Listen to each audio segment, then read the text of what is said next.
Évangile de Jésus-Christ selon saint Marc. En ce temps-là, des pharisiens abordèrent Jésus et pour le mettre à l'épreuve, ils lui demandaient: « Est-il permis à un mari de renvoyer sa femme ?» Jésus leur répondit: « Que vous a prescrit Moïse ?» Ils lui dirent: « Moïse a permis de renvoyer sa femme à condition d'établir un acte de répudiation. » Jésus répliqua: « C'est en raison de la dureté de votre cœur qu'il a formulé pour vous cette règle.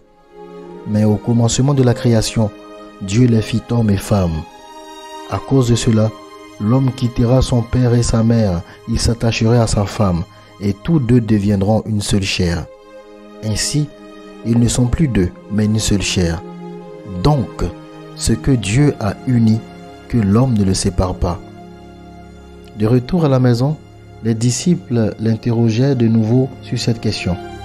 Il leur déclara: « Celui qui renvoie sa femme et en épouse une autre devient adultère envers elle. Si une femme qui a renvoyé son mari en épouse un autre, elle devient adultère. » Acclamons la parole de Dieu. Louange à toi, Seigneur Jésus.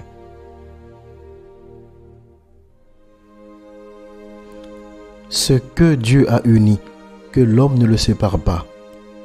Le Seigneur est source d'unité et il nous relie, nous ses enfants, à tout ce qui peut nous permettre de nous réaliser et demeurer dans la joie. Il relie le mari à sa femme, les parents à leurs enfants, les fidèles à leur église, l'ouvrier à son atelier, le planteur à sa plantation, l'élève à son école, l'administrateur à son entreprise, le prêtre et la religieuse à sa mission, et j'en passe.